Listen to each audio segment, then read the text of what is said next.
Hello and welcome back to the channel. My name is Dean Cottiel, and really an absolute privilege to be with what feels like a lifelong friend, Matthew Lewis. We're going on about 16 years, bumping into each other in a little place called Benoni.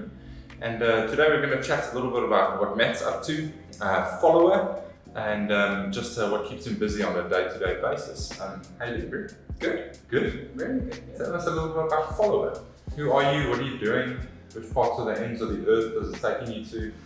Yeah.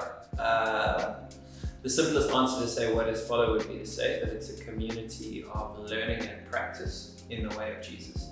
We can unpack that if you want, but that kind of summarizes what it is. I'm very much a part of that community, so I help facilitate it, but I'm also a participant in it. I love that. We spoke about that the other night. You're not just preparing the meal for other people, you're also, from what I can hear, enjoying the meal with the people that you're creating those things for, and you're also learning on the journey to figure out what the recipes could be improved along the way. Totally. There's this idea of Jesus is like, don't call anyone rabbi, don't call anyone teacher, I'm that guy. Yeah. And I understand the functions of pastors, etc., but I think there's a posture of heart that where we adopt a position as an eternal student. I've never arrived, I don't ever have it. And so then my posture with others is like a mutual companion on the journey rather than an expert in something. And so then there's dialogue, and not only am I part of their formation, but they're part of mine. So that's a key concept for me. So both participant and facilitator of their work. In conversation with you, you've mentioned Germany, you've mentioned the States. The UK has been part of a large part of your travels in the last little while. Technology helping facilitate some of those conversations. It seems like it's just taking you all over the world. Totally, yeah. I think the first thing to say is it's more impressive. Sounds more impressive than it really is. That's great. I mean, you mentioned countries and it's like, yeah, that's cool, but then there's like 30 people, which is, I love like all 30 of those people. But it's I was actually, sidebar quick, like I was at the 24/7 prayer gathering in Belfast. Pete Gregg leads that ministry. He said such a cool thing. He said, we must never get ideas above our station. Like 24/7 prayer is only a couple of thousand people, which is not a lot in the global church. And he said, his phrase was, so is that something? No. Or is that everything? No. But is it something? You better believe it. Yeah. I love that idea of just going, so follower is a small community, learning and practicing the way of Jesus. We started during COVID. A bunch of mates, 8 of us, got together on a Zoom call, started asking the question, how do we learn the way of Jesus together? And that has grown over the last 2 years, slowly, gently in the background. We're not the next big thing. In fact, we really like the pace of slow. So we're trying to be the next small thing, because that's kind of the mustard seed idea. Yeah. And slowly incorporating different people. And then that community swells, and it's quite fluid as well, because it's more movemental than it is institutional. Not that we don't need institution as a vehicle necessary, but it's more dynamic than that. Leonard Sweet's Liquid Church is an idea around it, like, so some of those thoughts, And then Zoom facilitated that initial connection.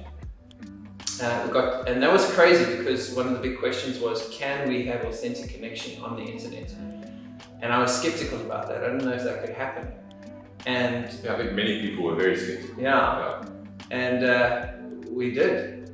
Turns out the Holy Spirit can inhabit the internet. You know what I mean? Like the Spirit of God can turn Zoom into a cathedral in the same way it can turn any building into a cathedral. And it was a beautiful revelation, I guess. I will say that I think Zoom has, and I would say the tech space has a ceiling of connection. I think you can have authentic connection in smaller numbers. I think as soon as it scales to size, you want to use the internet for what it's good for, but then you want to try and migrate toward in-person space. So you can do deep connection online with a handful of people. I don't think you can do deep connection online with 60 people into a Zoom call. It starts to break, it hits the ceiling of its capacity. What other tools are you using? You mentioned Zoom, you're running a podcast. Yeah. So a bunch of tools, and all of those kind of exist within a broader ecosystem that we're thinking about. So we spoke a little bit about this, like Jesus came preaching, so Jesus was a preacher and a teacher. theology matters, ideas matter, words build worlds. Whoever's got the best story changes the world. You know, like all of these things. Communication is important, and so it's just not enough. That's the thing to understand. And so we come preaching, and in today's context, social media, the internet, YouTube, Instagram. I mean, these things are the digital equivalent of the public square. You know, so I think about, oh man, this is such a cool thought just came to me now. John Wesley in the Great Awakening in London, there was this thing called Wesleyan syndrome. So he would go and preach in the public square, and the Holy Spirit would come on people in such power that they would pass out in the streets, right? And then the next day the cops would come and they would see these people here, and they would smell their breath. And if they could smell alcohol, they'd take them to jail. If they couldn't, they'd be like, oh, it's Wesleyan syndrome. So it happened so often they had a term for it. This is Wesleyan syndrome, right? Just like I was getting smoked in God's power.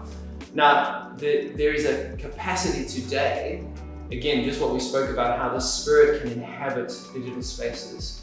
There's a possibility today that we can leverage the internet in the same way. And so it's a broad audience. Your audience is large. It's Jesus preaching to the thousands, but it's a shallow, it's a superficial engagement. And as long as you're okay with that, you can leverage it for what it's for. So I think it's a place of first contact.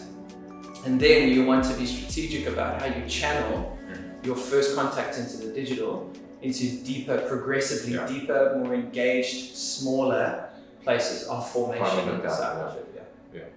Very good. Yeah, that's amazing. Thank you so much, Matt. Where can people find you? Website? www.wearefollower.com. Yeah, be the best place. And then We Are Follower on Instagram. Amazing. Cool. Thank you so much. Thanks, dude. Okay.